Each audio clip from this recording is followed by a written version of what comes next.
Monsieur Fall, j'ai suivi avec beaucoup d'intérêt votre exposé et la réponse aux questions qui vous ont été posées ici. Je n'aurai pas vous entretenir longtemps. J'ai quelques questions. Je voudrais savoir, est-ce que l'organisation de ce meeting à la date du 28 septembre 2009 avait violé un quelconque principe, qu'il soit national ou international? Non, c'était notre droit légitime. Et comme je l'ai dit, tous les instruments internationaux auxquels la Guinée a souscrit nous autorisaient à nous rassembler. Ça, c'est d'un. Deuxièmement, à aucun moment, on nous a dit qu'on ne pouvait pas faire ce meeting. À aucun moment. À aucun moment. Donc, on avait le plein droit de le faire. Bien. Prenons le cas contraire. Et que ce meeting, la tenue de ce meeting, aurait violé un principe, qu'il soit national ou international. Est-ce que les mesures qui ont été prises à l'encontre des manifestants étaient appropriées? Je l'ai dit hier, je l'ai expliqué, que la mesure qu'ils ont prise était simplement les représailles et la répression, et qu'ils avaient d'autres mesures plus appropriées s'ils voulaient. Ils pouvaient éviter ce qui est arrivé. Ce qu'ils ont utilisé était inapproprié et inacceptable. Bien. Est-ce que vous saviez, dans les mêmes temps, après la visite à l'abbé, il y avait des délégations qui étaient déployées à l'intérieur du pays pour aller tenir des meetings dans le sens de la candidature probable du président du CNDD? Est-ce que vous le saviez? Nous le savions très bien. Moi-même, j'ai dit hier que je revenais de Kankan. Je suis rentré quelques jours avant le 28 septembre de Kankan et j'avais vu à Kankan à l'époque des délégations qui étaient venues, qui avaient vu des notables et ils se préparaient à la visite du président du CNDD. Et dans d'autres villes de Guinée, on avait toutes les informations. C'est la raison pour laquelle nous avons tenu à faire notre meeting, pour que les forces vives marquent leur détermination à s'opposer à cette candidature. Bien. Alors, la thèse du complot qui a toujours été déployée ici comme argument, je voudrais savoir, est-ce qu'on peut envoyer une délégation à l'effet d'aller tenir des meetings en son honneur pour sa candidature et crier également que l'intéressé ou ces délégations sont en train de faire un coup contre sa personne? Je crois que je me suis prononcé très clairement sur la question de complot plusieurs fois. Et je crois que le tribunal en a pris acte. Bien. Monsieur Fall, vous êtes au stade du 28 septembre. Les militaires sont rentrés en tirant par-ci, par-là. Et un groupe s'est détaché et venu vers les leaders. Vous avez imaginé qu'on venait pour vous arrêter, oui ou non? Oui, lorsque nous avons vu les militaires rentrer, on a pensé qu'ils venaient nous arrêter. Et même quand nous avons vu Toumba monter vers la tribune, on pensait qu'on est venu nous arrêter. Et même quand il nous a extirpés du stade, on pensait qu'il est venu pour nous arrêter. Et même quand il nous a embarqués dans sa voiture, on pensait qu'il nous amenait au camp Al-Fayed. Nous l'avons cru fortement. Bien. Supposons qu'aucun des leaders n'était blessé. Aucun des leaders n'avait été molesté. Quelle serait votre destination selon vous? Je crois qu'il n'y avait pas de raison alors qu'ils nous amènent dans une clinique, ils allaient nous amener à Al-Fayed et peut-être qu'on aurait subi les pires sévices à Al-Fayed. Je crois que c'est le fait qu'on était blessé que la direction a changé pour nous amener dans une clinique. Mais nous étions en danger ce jour-là, c'est évident.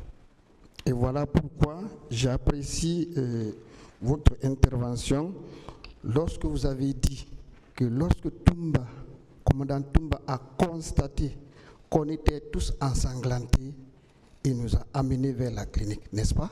Absolument, oui. Bien. Est-ce que cela ne s'explique pas?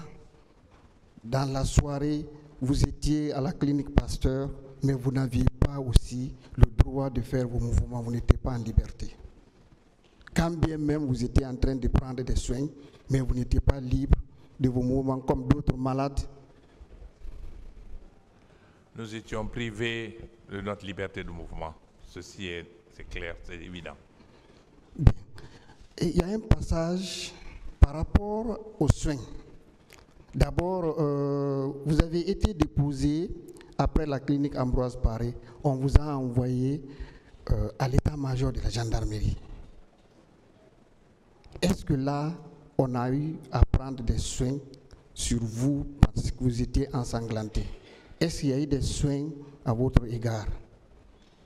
Nous avons reçu les soins, à l'exception de Sidia qui, en fin de soirée, avait reçu un soin rudimentaire sur sa tête. Nous autres, on n'a pas eu de soins jusque la nuit. C'est la nuit qu'à Pasteur, nous avons reçu les premiers soins. Et c'est les seules choses qu'on nous a données. On ne nous a donné ni à boire, ni à manger toute la journée.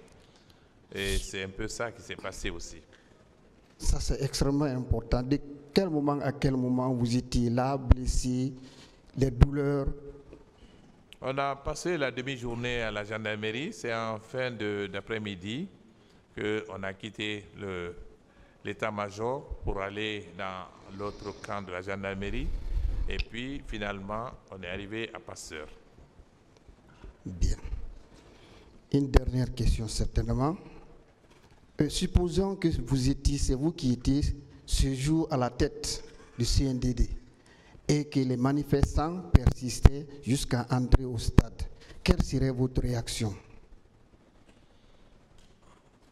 C'est une question assez compliquée. Je ne me vois pas à l'époque à la tête du CNDD pour plusieurs raisons. Mais si j'étais le chef du CNDD à l'époque, je crois personnellement que moi j'aurais organisé des élections en Guinée et je me serais retiré. Ceux qui l'ont fait en Afrique ont gagné après. Tous ceux qui ont organisé des élections librement pour partir sont toujours revenus par la grande porte. On a vu le meilleur exemple, c'est au Mali. Et même si j'étais dans la position du CNDD à l'époque, si les gens étaient allés au stade pour faire le meeting, ce que j'ai dit hier, ils auraient pu, après, s'ils voulaient vraiment sévir, interpeller les leaders et les arrêter, et si besoin, même les juger, s'ils voulaient bien. Mais pas envoyer pour tuer des militants, des civils. C'était un carnage. Je n'aurais jamais fait ça. Je n'aurais jamais envoyé des troupes pour massacrer des civils. Jamais, au plus grand jamais. Merci beaucoup, M. François Lonsenifal. Merci beaucoup, M. le Président. Merci les honorables assesseurs. Merci, Monsieur le Président, de m'avoir donné la parole pour juste poser quelques questions. Monsieur Fall, vous me permettrez tout d'abord de saluer l'acte fort que vous avez posé en effectuant le déplacement pour venir livrer votre part de vérité dans ces dossiers. Alors, je voudrais savoir, Monsieur Fall, durant le projet que vous avez effectué dans le véhicule avec Monsieur Toumba Diakité, est-ce que vous l'avez vu parler au téléphone? Non. Je n'ai pas fait attention à ça. Je ne l'ai pas vu. Il roulait à très grande vitesse. Je ne l'ai pas vu téléphoner. Je n'ai pas entendu ça. Est-ce que vous avez constaté la présence des téléphones auprès de lui? Non, parce que nous, on était à l'arrière. Je n'ai pas fait attention au téléphone, non. D'accord. Vous avez dit que vous avez trouvé une autre personne dans son véhicule. Et cette dernière, vous l'avez vue parler au téléphone? Non, cette personne-là, c'est vraiment comme une ombre que j'ai gardée de cette personne qui était assise dans le véhicule comme une espèce de momie, mais qui n'avait aucun geste. Je ne l'ai pas vu au téléphone, ni parler, ni dire faire quoi que ce soit. D'accord. Alors, je voudrais savoir, pendant que M. Toumba tentait de vous sortir du stade, est-ce que les autres militaires et agents qui commettaient des violences sur les populations civiles avaient ouvert le feu sur lui? Sur les populations? Non, sur M. Toumba lui-même. Ah non. Toumba était en bas, avec nous là-bas, non. Et les autres, au moment où les autres nous tapaient, C'est quand vraiment, à un certain moment, Toumba a décidé de nous exfiltrer. Les autres ne sont pas opposés à lui. Donc vous n'avez constaté aucun affrontement entre, d'une part, M. Toumba Diakité et le colonel Moussa Tchekbro Kamara, et d'autre part, les militaires et agents qui commettaient des violences? Pas du tout. Il a usé de son autorité pour nous sortir avec son autorité. Ça n'a pas empêché les autres de nous suivre toujours pour essayer de continuer à nous taper avec leurs gourdins. Et sur l'esplanade aussi, il a essayé de nous protéger et puis il est parti à l'intérieur du stade. Mais ils n'ont pas essayé de s'attaquer à lui, non. Les seuls moments où je l'ai vu vraiment en difficulté avec nos assaillants, c'est quand Marcel a voulu vraiment l'empêcher, ou quand Marcel a voulu nous empêcher de rentrer à l'intérieur de la clinique Ambroise Paré. Ils se sont tiraillés, et puis il a tiré un moment, ils sont allés de l'autre côté de la rue, il lui a longuement parlé, puis ils sont revenus, et ils ne se sont pas entendus. Marcel tenait toujours à ce qu'on nous amène au camp Alpha Air. Sinon, je n'ai pas vu autre chose. D'accord. L'opération de votre sauvetage par M. Toumba Diakité a-t-elle causé des morts à autrui? Non, pas du tout. Pas du tout. Pas du tout. Je pense que quand Toumba nous prenait en charge déjà, nous étions blessés déjà. Il n'y a pas eu d'autres blessés pendant le temps où il nous a pris en charge. Il n'y a pas eu d'autres blessés. D'accord. Alors, le président Dadis avait été informé à temps.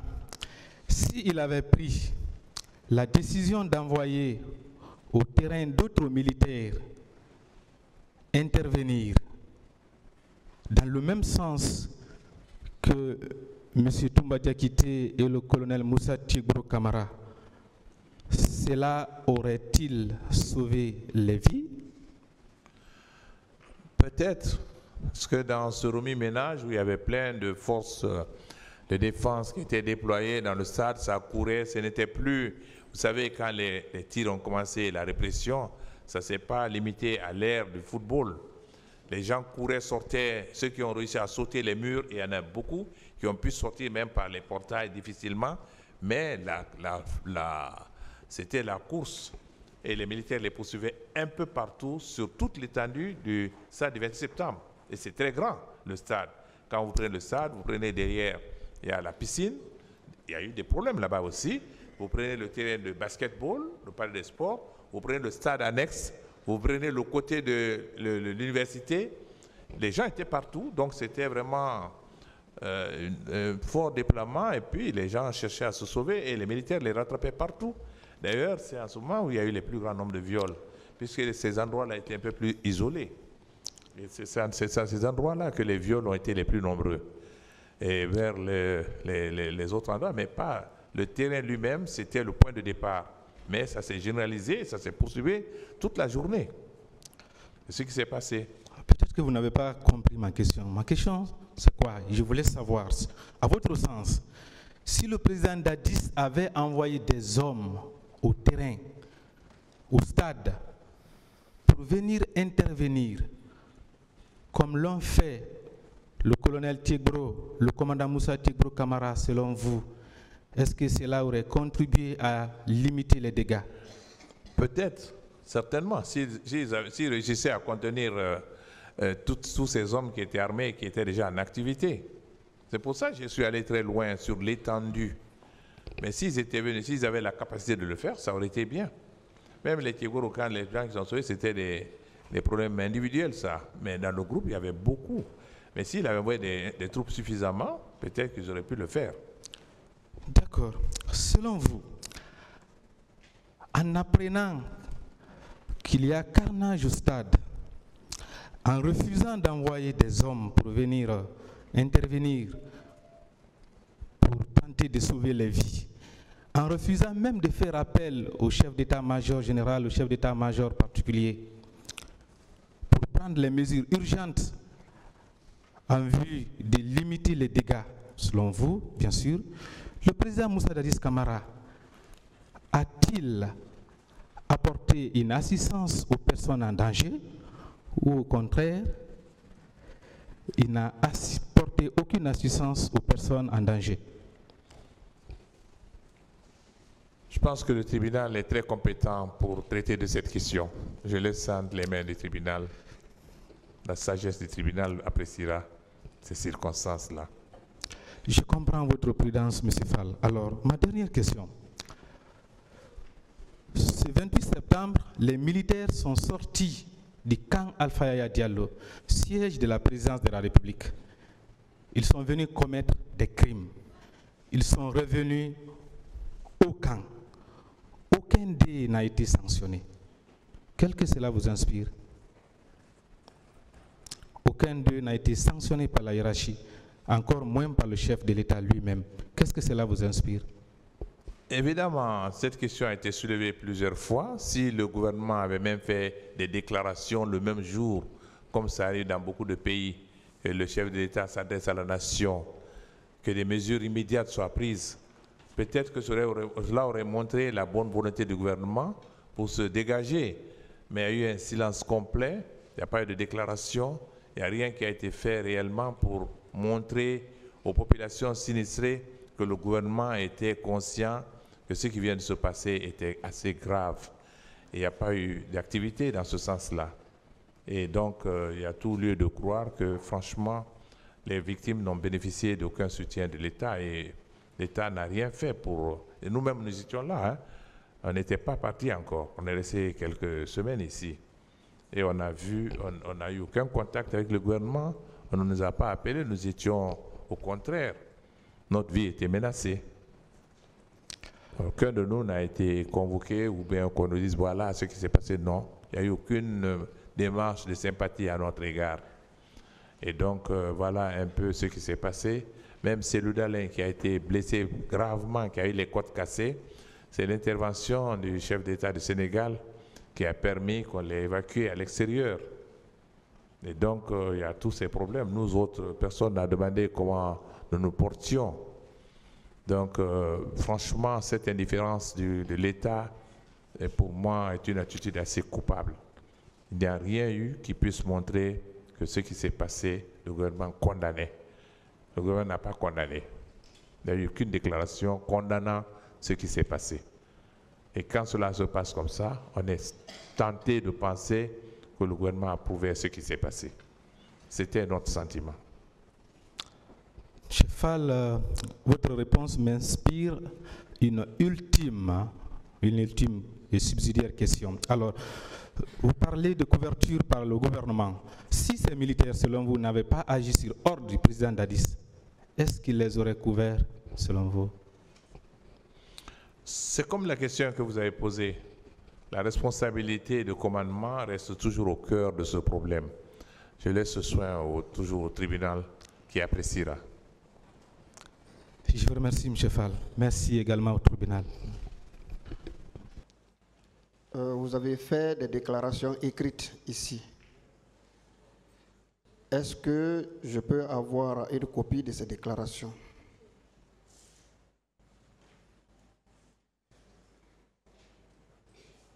Bon, c'est moi-même qui ai écrit ça, c'est avec moi dans mon sac. Si vous voulez, je vais photocopier tout, vous remettre. Bien, donc je vais demander à votre conseil, votre avocat, pour qu'il me les remette, n'est-ce pas? Si je le veux, c'est moi personnel, si je le veux, je vais vous donner. Posez une autre question, maître. Il vous a répondu clairement. Bien.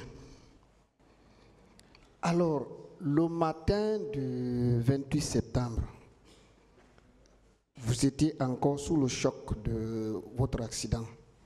Vous êtes venu chez Dadis. Vous l'avez trouvé, il était en train de s'adresser. Il parlait de ces événements, la marche, les manifestations des leaders avec les militants. Alors, vous avez dit que vous l'avez trouvé en train de parler, de s'adresser. Il s'adressait à qui principalement? Maître, je n'ai plus d'explications sur ça. Bien. Dadis disait, capitaine Dadis disait, le pouvoir est dans la rue. Ils vont le regretter, il faut les mater. Est-ce qu'il s'adressait aux gardes de salon? Est-ce qu'il s'adressait à la garde parallèle?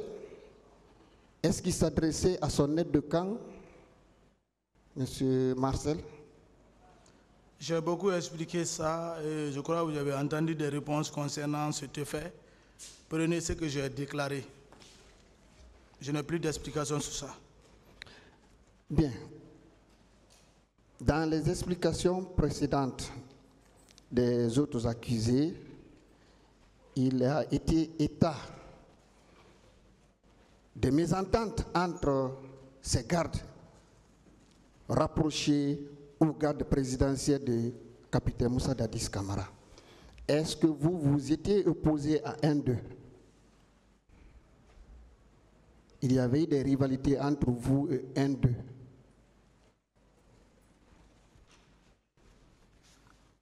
Je ne comprends pas la question. Ma question, quand on a écouté certains accusés ici, à la barre, ils disaient que ça n'allait pas entre ces gardes. Tantôt, c'est colonel Tchibouro, alors qu'il n'était pas d'accord avec le commandant Aboubakar Toumba Diakité. Tantôt, c'est M. Claude Pivi qui n'est pas d'accord avec Toumba. J'ai dit, est-ce que vous aussi, vous n'étiez pas d'accord avec un d'eux? D'accord ou pas, nous sommes la garde rapprochée. Ces événements, ces disputes se passaient à nos yeux. C'était créé par le capitaine lui-même, divisé pour régner. Un lieu pollué comme ça ne peut pas avancer. Voilà, il faut mettre le point sur les i. Quand il y a ces circonstances pour éviter les désaccords entre tes hommes, mais si c'est ce qui a été profitable pour lui, voilà le résultat. Il est arrivé même à intervenir entre vous, ces gardes, parce que vous n'étiez pas d'accord entre vous. Qu'en dites-vous? Bon, le capitaine Moussa Dadis Camara n'a pas intervenu pour moi personnellement à ce fait. Voilà, moi. Je parle de moi. Bien. Mais entre vous et commandant Toumba, ça n'allait pas? Non. Il a donné des exemples ici. Je vais les réitérer pour vous. Il disait à cette barre qu'un jour, il était dans le cortège, vous êtes venu, vous arrêtez devant son véhicule et vous avez voulu qu'il ne s'aligne pas, qu'il ne suit pas. Et il aurait donné l'ordre à son chauffeur que s'il s'arrête, marche sur lui. Est-ce que cela s'est passé? C'est sa déclaration. Moi, je n'ai pas senti ça. C'est ici qu'il a déclaré. C'est lui qui l'a déclaré. C'est lui qui doit développer ça. Moi, je n'ai pas constaté de rupture entre moi et le commandant Toumba. Bien. Un deuxième exemple, vous serez venu lui tendre la main quelque temps après, toujours dans les mêmes circonstances. Il a dit, si tu me salues, je te casse le bras. Il a répété ça ici. Est-ce que ce n'est pas une rivalité, ça? Moi, je ne peux pas être en rivalité avec le commandant Toumba. Voilà. Bien. Vous avez souligné dans vos déclarations qu'il n'y avait pratiquement pas de garde présidentielle au stade du 28 septembre, à part vous-même et commandant Toumba, si j'ai bonne mémoire, n'est-ce pas? En tout cas, je n'ai pas vu quelqu'un qui faisait partie de la garde rapprochée réelle du président du salon. Je n'ai pas vu. Si je l'avais vu, j'allais le nommer. Mais Begré était là-bas? Oui, Begré était la garde parallèle, il était au camp Koundara. Je ne sais pas qui l'a appelé de venir au stade. Garde parallèle, il y avait aussi Makambo? Le chargé d'opération du président. Il était de la garde parallèle aussi, ça c'est garde parallèle? C'est ça, c'est la garde parallèle, c'est ce qu'on appelle garde parallèle. C'est un terme que vous utilisez. C'est ça. Bien. Et M. Pivi, Claude Pivi, il était aussi au stade? Je ne l'ai pas vu. Mais il a été démontré ici par une photo lorsqu'une des victimes est apparu ici et il dit qu'on l'a fait monter dans une pick-up dans laquelle était M. Claude Pivy. Ils l'ont amené jusqu'à Bomboli. En le traînant au sol, il était encore là. On a vu ces jours beaucoup de questions et M. le procureur a fait la démonstration dans son ordinateur en zoomant la personne qui était arrêtée. Et tout le monde a vu que c'était Claude Pivy. Qu'en dites-vous? Comme moi, je n'ai pas vu la photo, j'étais dans le box des accusés. Je n'ai pas fait assez de temps au terrain. S'il est venu là-bas, je ne l'ai pas vu. S'il est venu après nous, ça, je ne peux pas témoigner ça. Mais moi, personnellement, je parle de Marcel. Marcel n'a pas vu Claude Pivy. Monsieur Cécile Raphaël, Monsieur Paul Mansa Kiravogui, ils étaient tous au stade. Je ne les ai pas vus, ils sont partis. Colonel Goumou était au stade. Je n'ai pas vu Goumou, je les connaissais. C'est ici, moi, j'ai connu Goumou. C'est à la maison, c'est ici, il est revenu là que je l'ai vu. Monsieur Tchegoro était au stade. Tout ceci, lui, je l'ai vu. Tous ceci sont la garde parallèle. Ils n'étaient pas de l'armée régulière.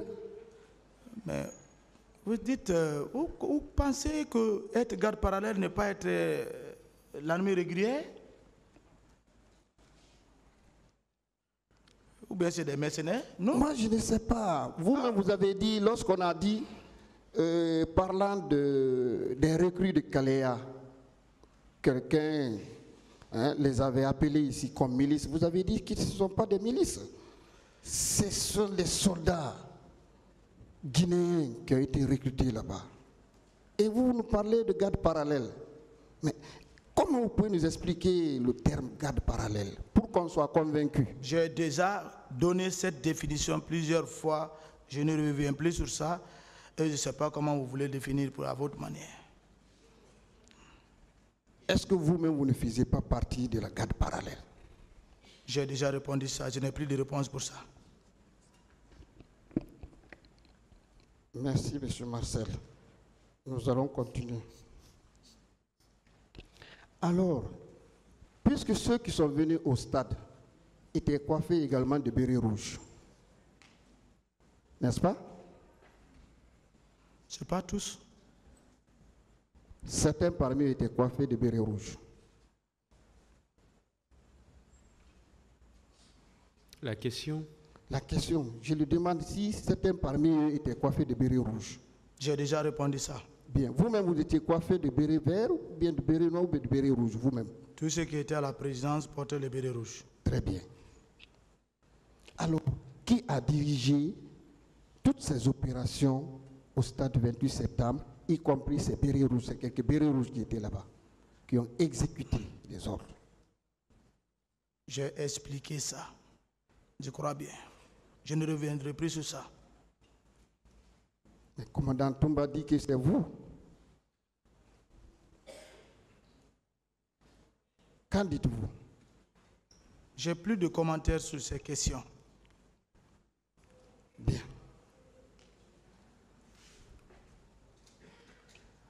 En retirant votre passeport,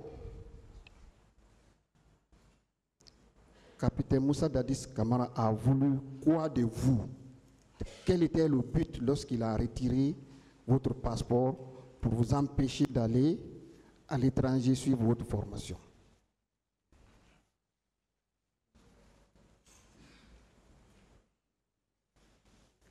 Ce n'est même pas le jour du pouvoir que cela s'est manifesté à son sein. C'est avant même les événements du pouvoir. Lui-même, il ne voulait pas que je parte pour son intérêt personnel.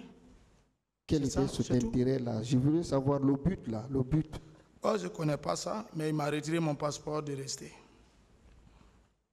Il n'était ni président. Quelle autorité il avait pour vous retirer ce passeport pendant que vous avez déjà la bourse, vous êtes admis? Il ne m'a pas retiré le passeport avant le pouvoir. J'ai bien dit ça ici. À quel moment il vous a retiré le passeport? Ça, c'est pendant le pouvoir du CNDD que tout a été acquis pour l'Union soviétique. On partait à l'état-major, au ministère de la Défense, pour faire les formalités. Ça a été acquis maintenant parce que l'État, c'est une continuité. Et on était admis à travers un test. Donc, la Russie a débloqué ça et voilà, les jours. Et moi, j'ai demandé d'aller dire au revoir au président. J'étais en veste. Voilà. J'étais prêt maintenant pour l'aéroport.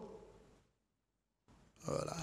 Arrivé, j'ai été dissuadé et je sais que j'ai beaucoup largement expliqué ça. C'était au temps du CNDD. Bien. Est-ce qu'il en a fait à d'autres personnes, d'autres militaires qui avaient eu telle bourse pour aller sur la formation? Est-ce qu'il en a fait pendant son règne? C'est pour moi que je sais, je ne connais pas pour d'autres personnes. Et vous avez dit que son acte-là a été entériné par général Sekouba Konaté. Et quand vous en avez parlé au commandant Toumba, lui aussi dit il faut rester. C'est ça, non? C'est ça, vous expliquez les mêmes choses. Je crois que posez des questions. Oui, c'est la question que je pose. Quel était maintenant le but? Est-ce que parce que vous étiez un homme influent, il vous a connu à la tête des soldats qui manifestaient? C'est pourquoi je dis qu'il m'a trahi. Quel poste qu'il m'a donné? Quelle responsabilité? Quel bonheur que j'ai eu? Aucune récompense, mais vous êtes resté quand même très fidèle, très loyal. Mais je suis militaire avant tout. Je vais aller où? Les autres ont déjà voyagé. Je vais faire quoi? Prendre l'arme contre lui? Non. Est-ce que ce n'est pas pour perpétrer ce qui s'est passé au stade du 28 septembre parce que vous aviez vraiment ce talent de mobilisateur? Mais on a pris le pouvoir dès le début du pouvoir. C'est dès le début du pouvoir que cela s'est manifesté. Ce n'est pas le 28 septembre. Bien. D'où est venue cette énergie que vous avez eue le matin du 28 septembre? D'autant plus que, juste presque avant même une semaine, vous aviez eu un accident. Alors votre langue était coupée. Même la veille, le 27, pour même assister à la manifestation des parents, il a fallu que le commandant Toumba vienne vous forcer parce que vous étiez malade. Maintenant, je veux savoir d'où est venue cette énergie que vous avez, cette force, en tout cas extraordinaire, ce matin du 28 septembre, jusqu'à se retrouver au stade. Il faut qu'on demande à Dieu pour ça. C'est Dieu qui donne la force. C'est Dieu qui guérit. Vous ne prenez pas quelque chose qui essaie de un peu dénaturer votre conscience habituellement? Je ne sais pas où vous voulez aller. Là où je veux aller, c'est parce que tout simplement, vous avez eu cette force extraordinaire ces jours. C'est selon vous, cette force extraordinaire. Oui, vous êtes venu jusque, d'abord vous êtes habillé, votre papa même était malade, vous l'avez déclaré ici. Vous êtes habillé, le laissé malade, vous-même vous étiez malade, mais vous avez même pris la grenade. Vous êtes habillé en bon soldat et venir au stade. Et vous avez poursuivi même des convois au niveau de la clinique jusqu'à l'état-major. C'est pour cela que je pose la question, d'où est venue cette force? Il faut être militaire pour être adapté au service militaire. On est formé pour ça.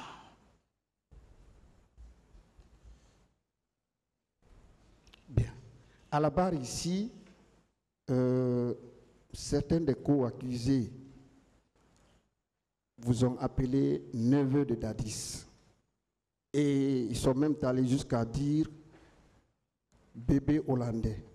Ça, c'est pour vraiment magnifier les belles relations qui étaient entre vous et capitaine Dadis. Qu'en dites-vous? On a tellement expliqué ça. Vous voulez qu'on parle d'autres choses que vous voulez qu'on dise? Moi, je suis Thomas, ma mère est Thomas. La forêt a un brassage culturel quand même. C'est dans ce sens. Voilà. Bébé hollandais, ça signifie quoi? Vous dites? On a parlé ici, lorsqu'on parle de capitaine Marcel, on dit, ah non, lui c'est le bébé hollandais. Même c'est je le dis, oncle. Non, bébé hollandais, ça signifie quoi? Qu'est-ce que ça implique? Est-ce que c'est pas... Ça, ce n'est même pas français. Ça, bébé hollandais, ça c'est au centre d'instruction, les sacs qu'on met au dos sur les soldats quand ils sont en punition. Comment ma soeur peut être bébé hollandais? Ceux qui ont utilisé, ils n'ont qu'à venir définir leur bébé hollandais. Ils l'ont défini en tenant compte de la chaleur de vos relations. Tellement vous étiez proches, vous étiez tellement chouchoué par capitaine Dadis que vous étiez même devenu son bébé. C'est ça? Si j'étais ainsi, j'allais avoir aujourd'hui où dormir, ou j'allais avoir aujourd'hui l'homme qui a au moins quelque chose en main. Voilà, ou bien un poste de responsabilité qui pourrait être dit devant le peuple. Il ne peut pas être des termes comme ça pour pouvoir dire seulement ce que tu veux dire et tu ne peux même pas donner des preuves. Quand on aime un enfant, on le donne tout. Hein? Bien. Comment expliquez-vous cette rencontre au même lieu, c'est-à-dire au stade 28 septembre, par vous tous qui êtes ici à la barre, alors que vous n'étiez pas d'accord entre vous, mais vous, est-ce que c'est un rendez-vous, c'est un hasard? Est-ce que c'est l'ordre que capitaine Dadis a donné le matin qui a été exécuté à ce jour-là, là-bas? Parce que vous tous, vous étiez venus au stade au même moment, les crimes se sont perpétrés en votre présence et sous vos ordres. Comment pouvez-vous expliquer ces circonstances-là? Ça, c'est le comportement du président Dadis. C'est sorti. Voilà, c'est sorti qu'il faisait avant. Il sort sans consulter même son aide du camp. Des répétitions. Il nous a habitués à ça. Et lui-même, le matin, il a dit qu'il devait sortir. Donc, pour sensibiliser, il a nourri tout le monde dans l'esprit là. Et malgré l'instruction du commandant Toumba de ne pas sortir, je ne sais pas pourquoi il est sorti. Nous, notre devoir, c'est de rendre la sécurité. Voilà, si le destin nous a fait retrouver là, moi, je n'avais pas de compte à rebours à rendre à personne, si ce n'est que le commandant Toumba. Il s'est avéré qu'aucun de vous n'a déclaré avoir été ailleurs à sa recherche, ne l'ayant pas trouvé, vous êtes venus au stade. C'est-à-dire, tous se sont dirigés comme les oiseaux qui ont vu un champ mûri, qui est mûr, et tous accourent vers là-bas. Des oiseaux? Les oiseaux. Vous nous traitez des oiseaux? Je n'ai pas de réponse pour cette question. J'ai dit comme si c'était des oiseaux. Je ne prends qu'un exemple. Hein. Les oiseaux, quand ils voient un champ qui est mûr, ils se drainent là-bas le matin. Et voilà, on a constaté que tous, vous les chefs militaires, vous êtes tous des chefs militaires, aucun de vous n'est subordonné. Vous avez votre groupe, vous Marcel, M. Toumba son groupe, colonel Tchegoro son groupe, colonel Pivi, commandant Pivi son groupe. Quelle est la question? Voilà, c'est-à-dire, je veux savoir pourquoi tous se sont rencontrés. Est-ce que c'était un hasard ou bien c'est la mission qu'ils sont venus exécuter, la mission reçue le matin de Il a répondu à cette question. Il a répondu. Bien. Venons aux relations entre capitaine Dadis et C.C. Raphaël Haba. Vous avez dit qu'il le connaissait déjà, que tout ce qu'il a dit ici, ce sont des contre-vérités. Vous maintenez cela? Maître, vous revenez seulement en arrière pour faire vraiment retarder. Je dis que c'est C.C. Raphaël là-bas. Moi, je suis adjudant du bataillon du qu'Alpha Yaya, je connaissais Cécé, son attitude, sa discipline. C'est nous qui l'avons présenté au président Dadis. Et à part ça même, le président Dadis même, Cécé a eu des triplés, dont il a donné le nom à la première dame, paix à son âme, Mariette, du feu général Lansana Conté. Cécé a pris ces 3 triplés, ces 3 bébés, l'a envoyé jusqu'au camp Samori dans le bureau du président. À ce moment, il était lieutenant, je pense bien, si j'ai une bonne mémoire. Lui dire pour qu'il puisse rencontrer la première dame. Donc c'est la relation qui fait cela. Donc c'est le président même qui l'avait cortégé juste devant cette dame pour lui présenter son homonyme. Tu ne peux pas faire ces actes, c'est des preuves pour montrer que le président peut-être à la mauvaise foi, peut-être de ne pas reconnaître. C'est ça, c'est choquant. Merci vraiment pour ces détails. Donc, ce qui signifie que le fait que le président, alors elle dit ici, ce sont des contre-vérités qui ne connaissaient pas Cécile Raphaël. Merci vraiment pour ces preuves. Alors, vous avez dit que les événements du 3 décembre 2009 constituent les conséquences des événements du 28 septembre. N'est-ce pas? C'est ça que je veux dire. Bien. Alors, est-ce que vous pouvez démontrer le lien entre ces 2 événements?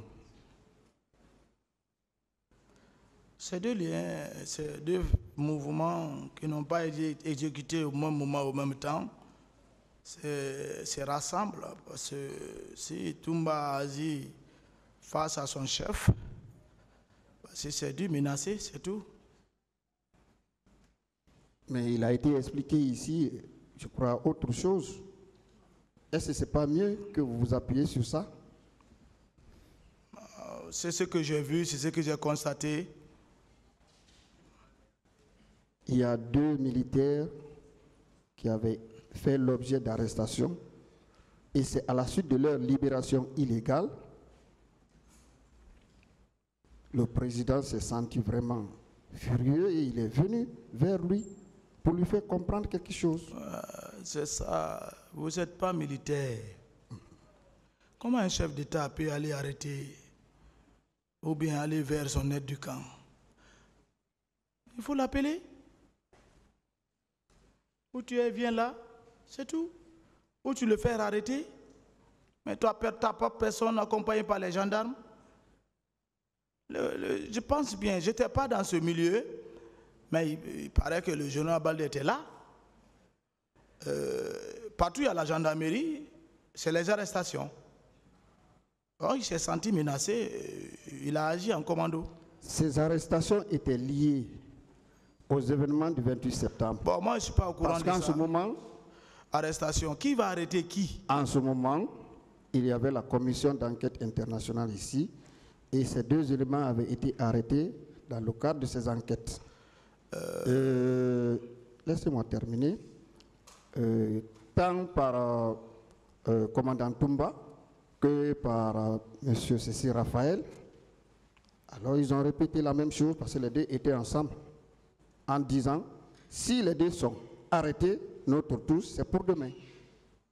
Bon, ça c'est selon leur analyse, mais moi personnellement, est-ce que cette commission d'enquête avait ordonné au président Dadis d'ordonner son chargé d'opération d'aller arrêter telle personne? C'est ce qu'il faut chercher à savoir. Alors, est-ce que lorsque vous dites que personne n'a été arrêté au temps du règne de Dadis dans le cadre de ces enquêtes liées aux événements du 28 septembre, est-ce que vous-même, vous ne vous contredisez pas ou bien est-ce que vous ne dites pas les contre-vérités? Je n'ai pas bien saisi votre question. Puisque les événements du 3 décembre ont eu lieu à la suite de l'arrestation des 2, et vous dites, vous venez d'affirmer ici, que capitaine Dadis n'a arrêté personne lié aux événements du 28 septembre. J'ai dit, est-ce que ce que vous dites là ne constitue pas la contre-vérité? Mais les contre-vérités sont claires. Quand on parle d'arrestation concernant le 28 septembre, mais si les enquêteurs ont demandé d'arrêter une personne, mais c'est à la gendarmerie qu'il faut passer, ce n'est pas des bérets rouges qui vont arrêter les bérets rouges. C'est Makambo qui a arrêté ces hommes, je pense bien. C'est ce qui a mis de l'huile dans le feu. Il fait partie de la garde parallèle. Et il y avait des menaces d'arrestation concernant qui, je ne sais pas. Voilà, tu ne peux pas être au fou et au mollet. Le président Dadis lui-même qui s'est créé la merde. Capitaine Marcel, je termine par une question. Est-ce que vous allez promettre au tribunal de revenir pour une troisième fois pour nous dire ce que vous avez fait vous-même? Je ne reviendrai plus sur ça. C'est mes déclarations et c'est formé, c'est signé et cacheté par Marcel. Je vous remercie, Monsieur le Président.